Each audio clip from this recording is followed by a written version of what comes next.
Good morning. Welcome to our class CGPS। आज हम बच्चों क्लास 12वीं में आपका अर्थशास्त्र विषय के अंतर्गत ध्यान देंगे। आज हम तीसरे भाग में, इससे पहले है ना जो है आपके सीमांत उपयोगिता के बारे में पढ़े थे अपन, है ना। यहाँ पर इसका उपभोक्ता संतुलन के बारे में, अब उसमें किस प्रकार से इसमें जो है उपयोग किया गया है आपको बताया गया है। यहाँ पर उदासीनता जो है सूच्यांक में, ना अनुसूची में। तो जैसे देखेंगे ए से एफ तक दिया, यहाँ पर संयोग वस्तु एक्स और वाई है।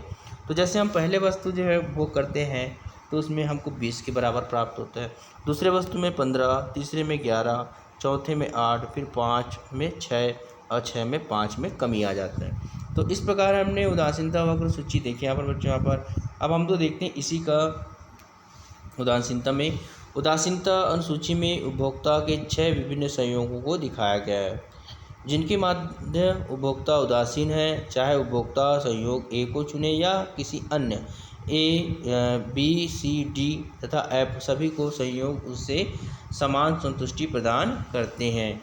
यदि इस उदासीनता अनुसूची को एक रेखा चित्र में निरूपित किया जाए तो हमें प्रदर्शित जो है चित्र अनुसार उदासीनता वक्र प्राप्त होता है।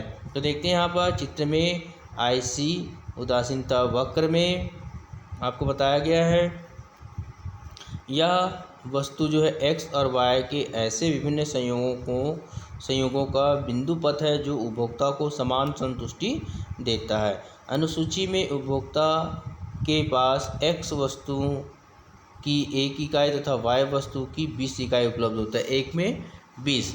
तो जो संयोग जो होगा a बराबर 1x + 20 मतलब 20y बनती है। अन्य में संयोग में 2x होगा तो प्लस 15y होता है।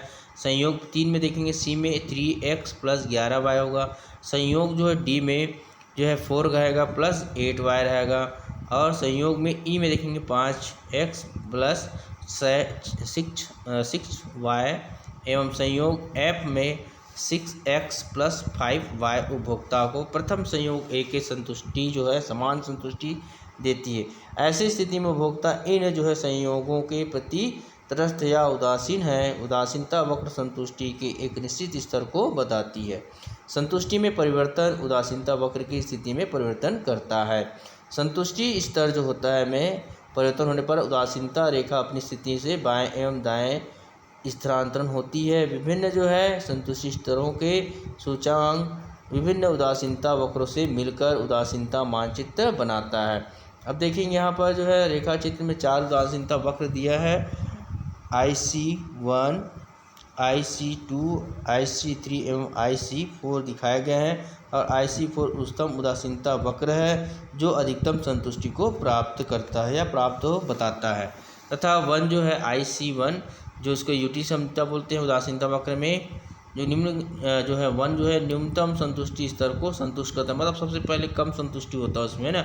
ऊंचा उदासीनता वक्र सदैव ऊंचे संतुष्टि स्तर को प्राप्त होता है या बताता है, एवं नीचा उदासीनता वक्र नीचे जो है संतुष्टि स्तर को प्रदान करता है। तो यहाँ पर चित्र हम देख सकते हैं बच्चों, यहाँ पर है ना। उदासीनता वक्रों की सहायता से उपभोक्ता संतुलन की व्यवस्था में अपनी उपभोग प्रवृत्ति में किसी परिवर्तन का इच्छुक नहीं होता।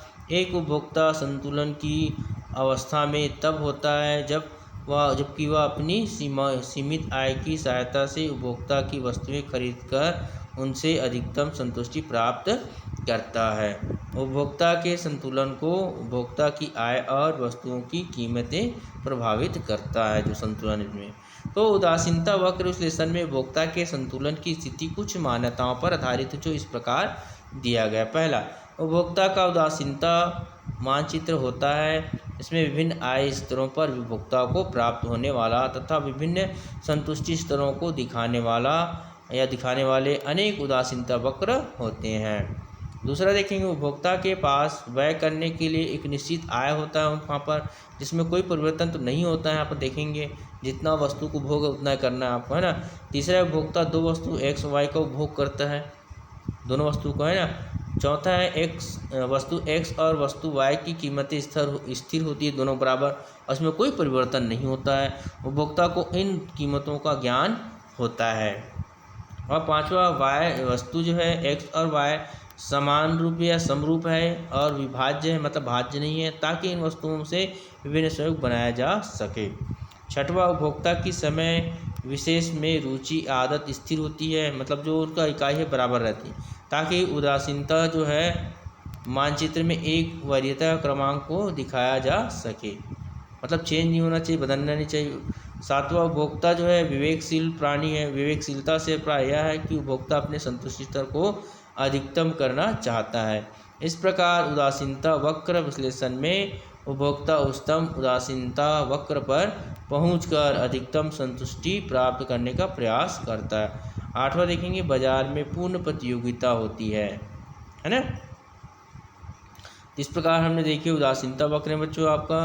अब देखते हैं अपन जो यहाँ पर दिया गया है आपका उपभोक्ता के संतुलन की शर्त, क्या शर्त होती है। तो देखेंगे उपभोक्ता के संतुलन की शर्तों को 3 भागों में बांटा गया है आपका। पहला, जैसे संतुलन की दशा में उपभोक्ता का उदासीनता वक्र जो होता है कीमत रेखा को स्पर्श करेगा, ध्यान रखेंगे आपको, है ना। दूसरा है, संतुलन में बिंदु पर संतुष्टि अधिकतम तब होगी जब x और y के लिए सीमांत प्रतिस्थापन दर x वस्तुओं की कीमत और y कीमत की अनुपात के बराबर हो, मतलब जितना x उतना y भी होना। तो यहाँ पर MRS प्राइस x और y करेंगे, P मतलब उत्पादन होगा x और P y बराबर प्रोडक्ट उसमें है ना उत्पादन का। तो उदासीनता वक्र मूल्य बिंदु की ओर नतोदर होना चाहिए, झुकते होना चाहिए। दूसरी शब्दों में संतुलन के बिंदु पर सीमांत प्रतिस्थापन घटती हुई होना चाहिए।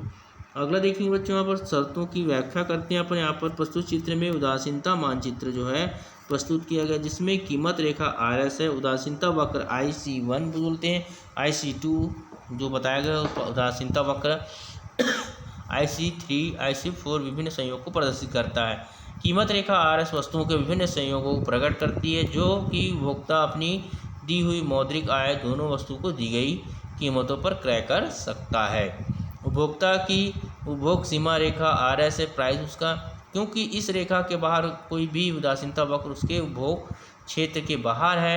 उदासीनता वक्र IC4 का के उपभोक्ता का उपभोग बिंदु नहीं हो सकता, क्योंकि यह कीमत रेखा RS से बाहर है। उदासीनता वक्र IC1 पर दो संयोग बिंदु P और H की तुलना में उदासीनता वक्र IC2 के दो संयोग बिंदु दिखाए देंगे यहाँ पर, है ना।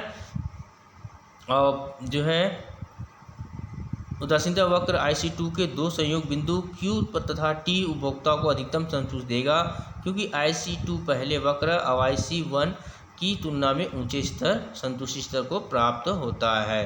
अतः उपभोक्ता बिंदु P तथा बिंदु H की अपेक्षा बिंदु Q तथा बिंदु T पर उपभोग करना पसंद करेगा, है ना। पुनः उदासीनता वक्र जो है IC3 का बिंदु E बिंदु QT की तुलना में उपभोक्ता को संतुष्टि प्रदान करेगा। सबसे ऊंचा जो उदासीनता वक्र जिस पर उपभोक्ता कीमत रेखा RS के साथ पहुंचता है IC3 है, जो कीमत रेखा RS को स्पर्श करता है वस्तुओं को अन्य संयोग जो कि कीमत रेखा RS पर स्थित है सदैव उपभोक्ता को बिंदु E की तुलना में कम संतुष्टि देगा, मतलब कम प्राप्त होगा।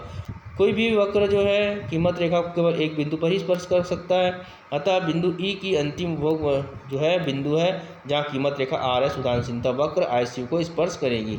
दूसरी दशा में संतुलन बिंदु E पर कीमत तथा उदासीनता वक्र ढलान बराबर रहता है।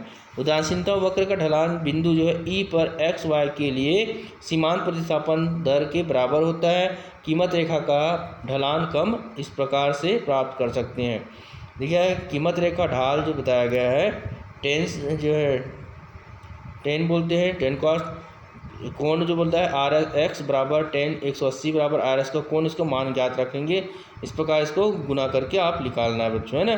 तो अब हम यही जगह आज इसको क्या करते हैं कंप्लीट करते हैं बच्चों। आपका नेक्स्ट टाइम पढ़ेंगे अपन मानचित्र जो है मात्रात्मक रूप में जो है कीमत रेखा का ढलान ज्ञात करने के लिए। आज के लिए गुड डे।